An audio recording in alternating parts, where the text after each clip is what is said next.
the 3rd of April, Friday morning, 2026. The Essentials of Buddhadhamma, the teachings and practice of Theravada Buddhism, translated and edited by Bruce Evans, compiled a compilation from Somdet Prat Butta Kosa Charya, English name, P.A. Payuto. We left off at the bottom of page 668. And today we will read up to 676. So page 668 to 676. In the Buddhadhamma, on the 4 ways of practice, on the 4 different kinds of persons,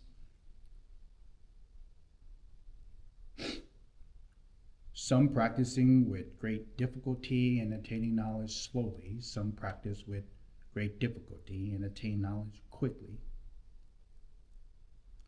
Some practice with ease and attain knowledge slowly. Some practice with ease and attaining knowledge quickly.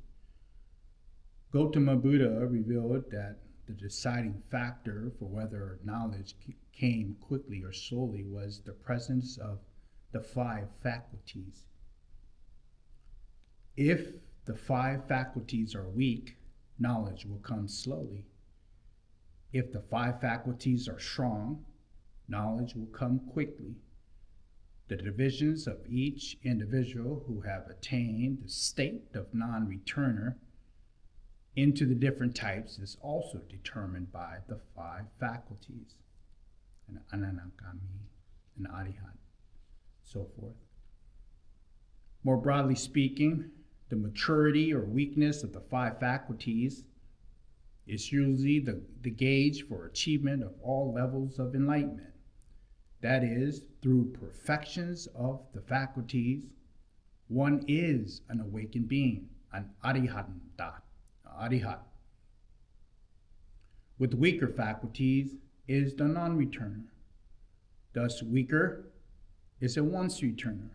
Weaker than that is just a true follower, a dhammanusari, or we could say a stream enterer. Weaker than that is a belief follower, sattha nusari, and so on, to one whom is the 5 faculties are totally lacking, who is just a Buddhadhamma, an outsider. The conclusion is given that differences in the faculties define differences in results.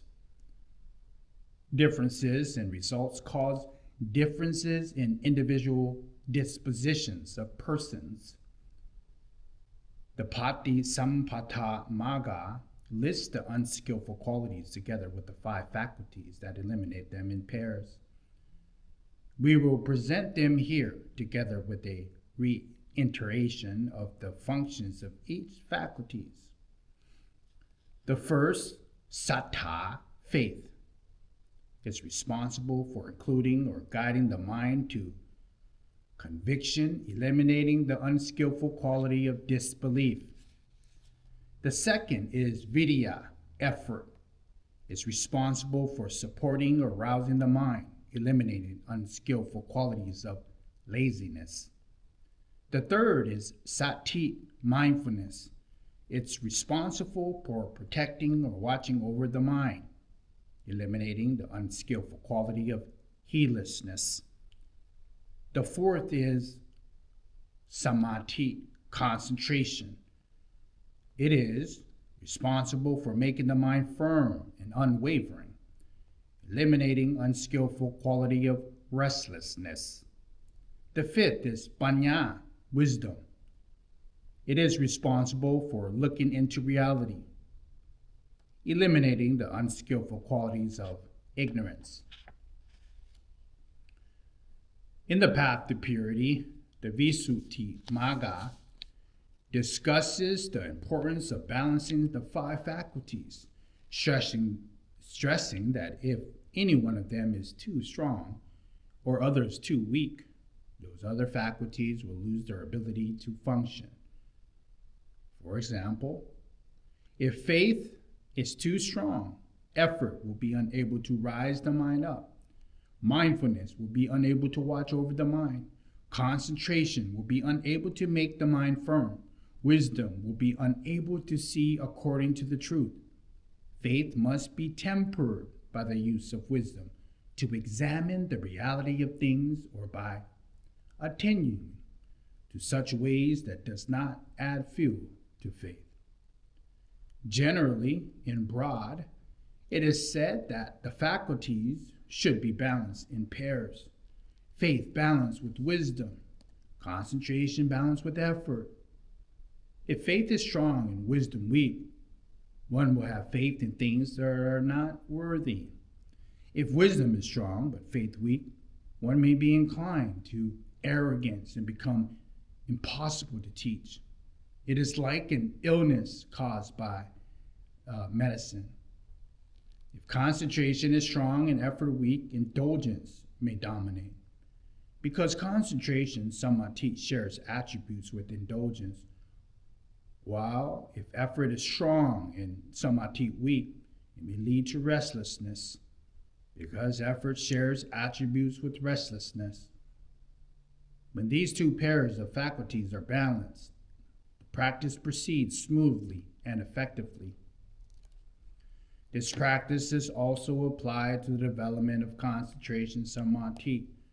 However, it is said that concentration is developed exclusively.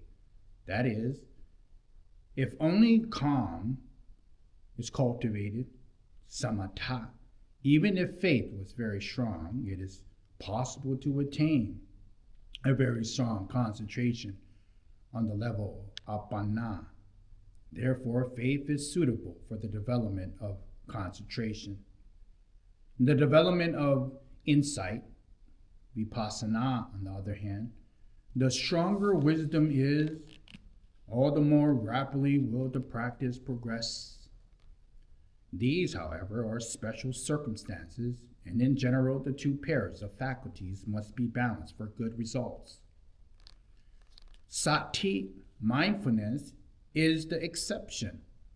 It is said that the more mindfulness, sati, there is, the better, as mindfulness can help other factors to be more efficient.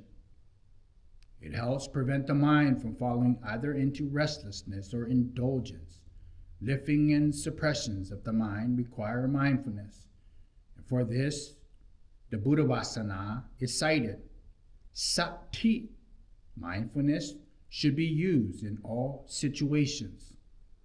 And sati, mindfulness, is the refuge of the mind.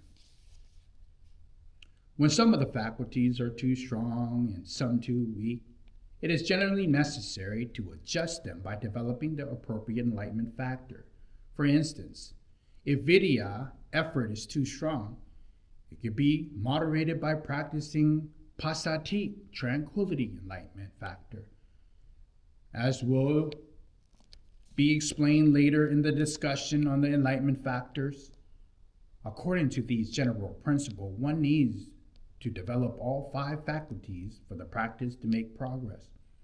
However, there are exceptions where not all of the faculties are developed, or only certain or essential ones are developed. This is possible as supported by Buddhadhamma, especially in the practice for penetrating the truth, which is the highest objective. It is possible to develop only 4 of the 5 faculties, and in that case, faith is the first faculty that can be put aside and not further be cultivated. Bhikkhu, monks, through the development and making such of the 4 faculties, a bhikkhu monk can extinguish the outflows, asavas, and declare arihatship. What are the 4? They are the faculty of vidya, effort, the the faculty of mindfulness, sati, the faculty of concentration, samadhi, and the faculty of wisdom, panya. The next faculty that may be put aside from the training is effort, vidya. Bhikkhus, monks, through development and making much of the three faculties, the bhikkhu monk knows that Pindo Dola Tarava Java has declared arihatship. What are the three? They are the faculty of mindfulness, sati, the faculty of concentration, samadhi, the faculty of wisdom, panya. If it is necessary to reduce this again, the next factor that may be reduced is sati, mindfulness. Bhikkhu monks, having developed and made much of the two faculties, a bhikkhu monk may destroy the outflows, asavas, and declare arihatship. What are the two? They are the noble wisdom, ariya panya, and the noble liberation, ariya vimukti. His noble wisdom is simply that a bhikkhu's faculty of wisdom, panya, the noble liberation is simply the faculty of concentration, samadhi. The last most essential faculty cannot be done away with, and which is, if it is of sufficient quality, it is possible to obtain the goal of Buddhism, is wisdom, panya. Bhikkhu monks, due to developing and making much of just one faculty, a bhikkhu monk may destroy the outflows, the asavas, and declare arihatship. What is that faculty? It is the faculty of wisdom, panya. When it is said that only 4, 3, 2, or one of the faculties may be developed, this does not mean that the other faculties are not needed. In fact, they are there and made use of, but they are secondary and arise as the results of the development of the main faculty and are there only as much as required. They are not consciously developed in themselves and can be seen from the Buddhadhamma concerning wisdom, panya. For a noble disciple who has wisdom, panya, faith, sattva, that arises in the wake of wisdom becomes balance. Effort, vidya, mindfulness, sati, concentration, samadhi, that arises as the wake becomes balanced. These exceptions apply only to certain individuals with exceptional abilities. Most people, it is more fitting to develop the faculties evenly, as mentioned above. There are Buddhadhamma illustrating the importance of panya, wisdom faculty, that could be cited to illustrate the Buddhist attitude towards wisdom, towards panya. Bhikkhu monks, of all the beasts in the world,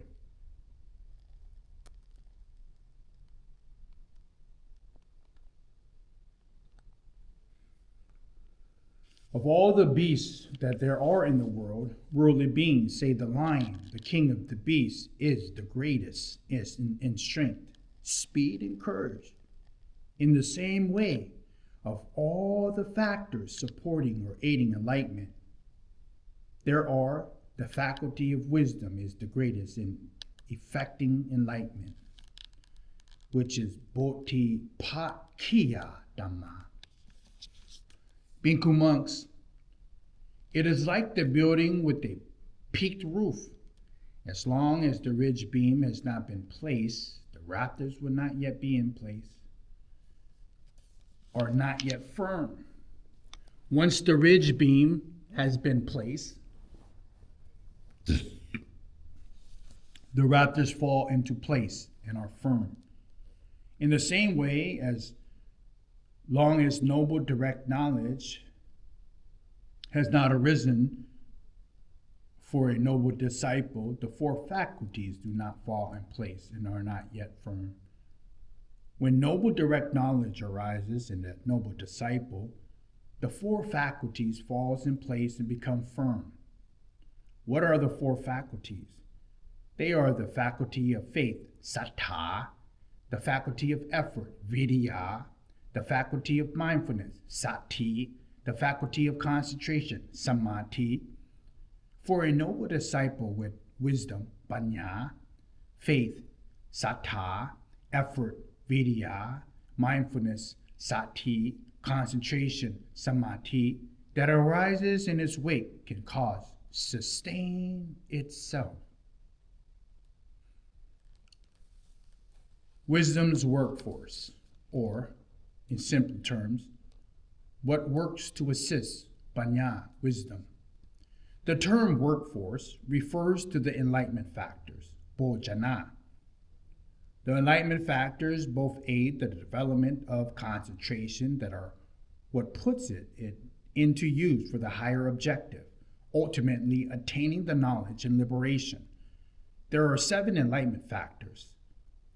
Mindfulness, sati, investigation of the dhammas, dhamma vichaya, effort, vidya, rapture, piti, tranquility, passaddhi, concentration, samadhi, and finally, equanimity, upekkha. One Buddhadhamma briefly defines the enlightenment factors thus: because they are for the enlightenment, they are called enlightenment factors. The commentators interpreting the term literally translate bojana as qualities of one who is enlightened, qualities of one who's about to be enlightened, qualities of the enlightened. In principle, the enlightenment factors are directly opposed to the 5 hindrances, and in the text we find that Gautama Buddha mostly mentioned the enlightenment factors together with the 5 hindrances as performing opposing functions. In fact, the description of the qualities of enlightenment factors, bojana, are coined in terms of opposing of the 5 hindrances. Take, for example, Bhikkhu monks. These 7 enlightenment factors are not obstacles. They are not hindrances. They are not contaminants of the mind. When developed and made much of, they bring about the realization of knowledge and deliverance, vijja vimutti. Bhikkhu monks. These enlightenment factors, 7 of them, are qualities that lead to visions and direct knowledge. They promote the development of wisdom, panya. They are not among oppressions, and they lead to nibbita, nirvana, nibbana. The discussions above show clearly that the hindrances destroy or impair the quality of the mind. This is the future because it can be used as a gauge for decline of mental health. In the same way, the enlightenment factors, bojana, which are opposite to the hindrances, support the quality of mind and lead to good mental health, being supports for the gauge of the quality of the mind. The meaning of each of the enlightenment factor is as follows. Mindfulness, sati, means recollection. This refers to the ability to recall or to apply the mind to whatever it is involved with or needs to be done at that moment. In the enlightenment factors, the meaning of sati, mindfulness, ranges from having mindfulness as control and being aware of the object of attention in the present moment, to the systematic recollection of memorized teachings, or to what is being attended to at that moment for examination by the wisdom faculty. Dhamma vichaya means investigation of the dharmas. This refers to using wisdom to examine the things noted by mindfulness as they are, as in examining and understanding the meaning, ascertaining the essence of what is being attended to, investigating and selecting a teaching or something supportive to the psyche, or that is most effectuous at that time, or to seeing the characteristics of arisen, duration, cessation of what's being attended to, according to the three characteristics, titlakana, and ultimately seeing the Four Noble Truths with wisdom. The third is vidya, meaning effort. This refers to resilience, fortitude, enthusiastic application to the truth or the objective of investigation, boldness in the performance of good action, drive, tendency, striving going forward, uplifting the mind, resistance to depression or despondency. The fourth is piti, rapture. This refers to the sense of fullness, bliss, delight, absorption, profound appreciation, thrill, elation. The fifth is pasati, physical and mental tranquility. This refers to relaxation of the body and the mind, peace, serenity, lack of stress or agitation, comfort. Six is samadhi, firmness of the mind. This refers to one-pointedness, undivided attention on the object, stability, steadfastness, attention to the task, non-vacillation, non-wavering, non-distraction. The seventh is upekha, meaning equanimity. This refers to the impartiality, being able to detach and watch with the mind on the resolute tasks and things that are going smoothly, not meddling or interfering with them. Each of the hindrances in the enlightenment factors, sambhojana, can be divided into pairs.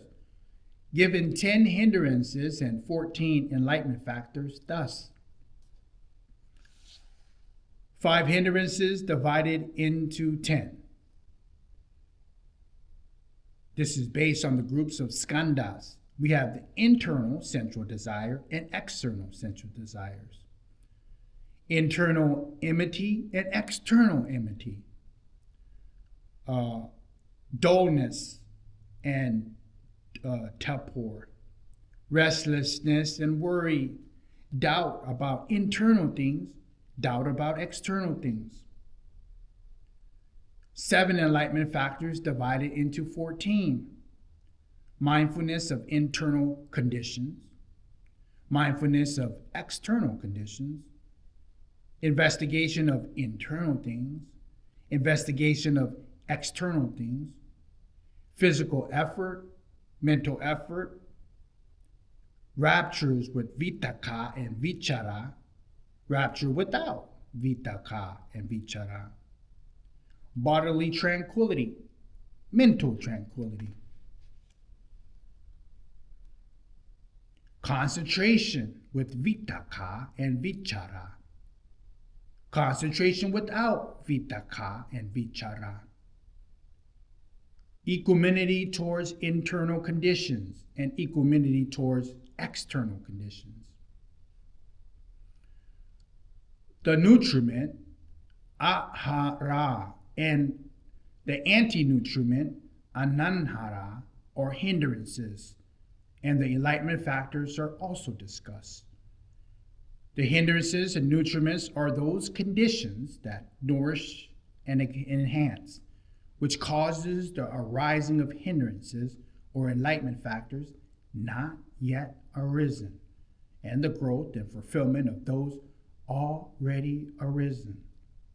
The anti-nutriments are those conditions that do not support or enhance them. The nutriment of the hindrances is ayo, niso manasikara, unwise attention, unreasoned analysis. The nutriment of the enlightenment factors is wise attentions, while the anti-nutriment is lack of wise attentions. Now we will pick up on the next one in the middle of 676, page 676. And as we pick up on the nutriments of the anti-nutriments of the 5 hindrances and the nutriments of the 7 bojana, it's good to note that the nutriments are of the enlightenment factors is wise attention, and while the anti-nutriment of the lack is lack of wise attention. So it has both the positive and negative aspects, both in pairs. As the 5 hindrances divided into 10, but the pairs of the positive and the negative aspect, asata and atitnava, the positive and the negative aspect of each factor. The essential of Buddhadhamma, the teachings and practice of Theravada Buddhism, compiled by Somdet Prat Buddha Gosa Charya, translated and edited by Bruce Evans. Chapter 9, the concentration factor of the Majjhima Patipata, the middle way.